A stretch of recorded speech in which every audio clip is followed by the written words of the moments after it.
Jesus Christ suffered under Pontius Pilate, was crucified, died, and this is called the fourth article of the creed. So what exactly are we talking about when we read that part? The part is basically talking about the death of Jesus. Okay? If we want to be even more theological, we can say this part is talking about the Paschal Mystery. The Paschal Mystery is actually concluded in the fifth article, as we are going to see next week when we shall be talking about the resurrection. Okay? Now, when we talk about this part of the Paschal Mystery, you are basically looking at the salvation of humanity. Because without the suffering and the death of Jesus, you cannot talk about the salvation of humanity. God had a plan for humanity. When we go back into the Old Testament, we read that humanity, through the nation of the Israelites, went astray many times. But God did not throw out this humanity that was going astray. He didn't throw it out because it had gone astray. God made efforts many times to bring this humanity back to himself so that the relationship or the covenant may not be disturbed or ruined. So God was always going out seeking the lost sheep, the lost humanity. And the death of Jesus, the suffering and death of Jesus, comes as the apex of what God had started in the Old Testament, seeking out the lost humanity. That's why we cannot talk about our faith without making reference to the love of God expressed par excellence in the Paschal Mystery.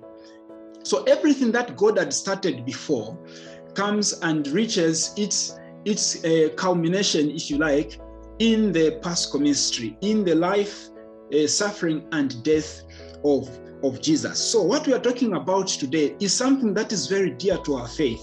It is something that touches the core of our faith, without which we cannot even call ourselves Christians.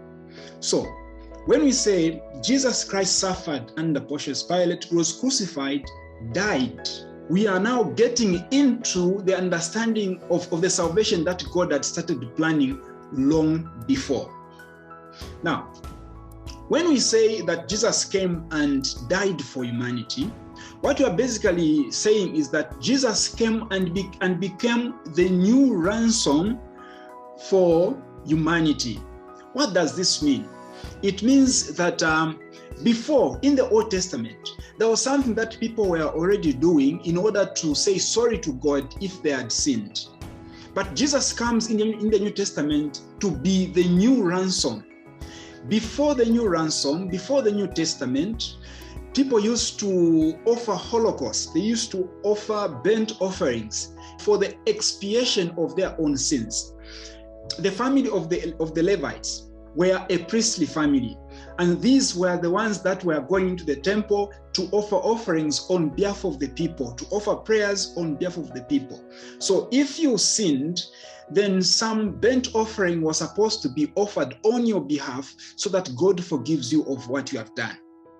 Now, when we get into the new covenant, Jesus Christ himself becomes that burnt offering. He offers himself as that ransom on the cross on behalf of humanity, on behalf of you and I.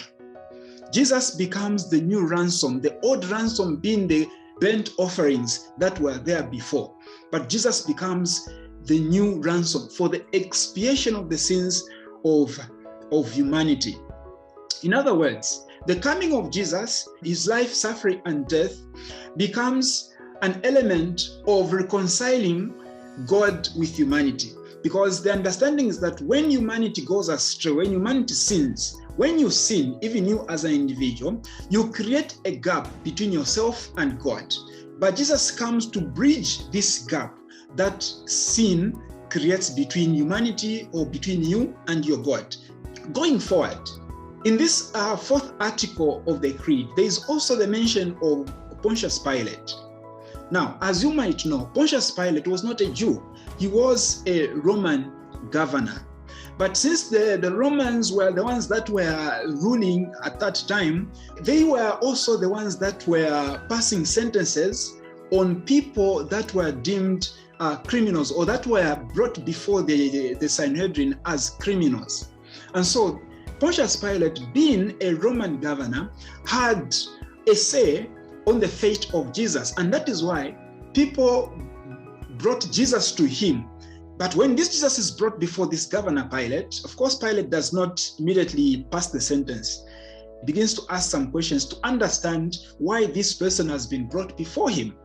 When people begin to accuse Jesus of some things, Pilate, within himself, is not really convinced, is not really convinced that this person, Jesus, has done really something that warranted crucifixion. But he is scared that if he probably rules against the people or in favor of Jesus, the people are going to rise against the Roman rule or against him or something like that. So in order for him to get off the case, what does he do? He washes his hands off the case of Jesus. Now, when a Roman governor does that, when a Roman governor washes his hands off a case like that, indirectly, this Roman governor is giving a green light to the people to say, you can do with this person what you want.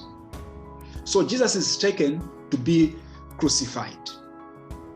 Now, crucifixion was a way that the Romans were using to punish those that were brought before the courts to be tried as criminals. So if this person was sentenced to death, they were going to be crucified. And it was a very shameful death. Now, there is something that changes the narrative there as Jesus is being tried and before he is finally taken to the cross. When Jesus is asked the question, are you the king of the Jews? Jesus says, my kingship is not of this earth. Because if my kingship was of this earth, then the angels of heavens, all these people that believe in me, would rise to protect me. This is something that people didn't understand about the mission that Jesus had in everything that he did. Because the image they had of him was something of a political nature. That this man, since he's this popular, might even overthrow the Roman rule and become our king.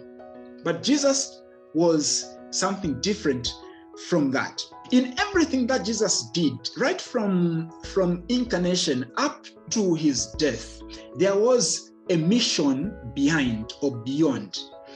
And people took him to the cross because they failed to see the mission that was there beyond what he said and what he did. The mission that was there was to come and free humanity. That was his mission. And that is our faith. That is what we believe when we say this particular line, that Jesus suffered, died, and was buried. Why did Jesus die? Partly we have responded to that question, but why really did Jesus die? First of all, Jesus died because he was a threat. He was looked at as a threat. He challenged the religious authorities as well as the political authorities. That is why they always sought to arrest him and to kill him. Okay? Now, that understanding is, of course, on the physical level, that Jesus was a threat. Even as we read from the Bible, we know that Jesus many times was coming out as challenging to the authorities. Now, as we have understood earlier, that Jesus did not just die because he was a challenge to the authorities. No, there was a mission beyond that. And the mission was to free humanity from the yoke of sin and from the yoke of death, meaning to have power over sin and to change our way of looking at death as the end, but to look at it as the beginning of another life, or as the gateway to eternal life. What basically are we saying when we are talking about this article? What we are saying is, first of all, we are appreciating the love of God, the love that God has for humanity, expressed in the life, suffering, and death of Jesus. like I said earlier at the beginning, the death of Jesus was the highest way that God showed his love for humanity.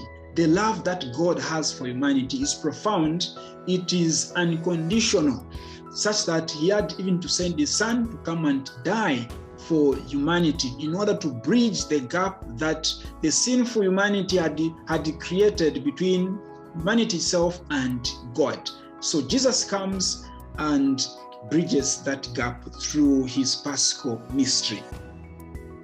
So the mission that lies beyond the coming of Jesus, the suffering of Jesus, and the death of Jesus is the mission of love.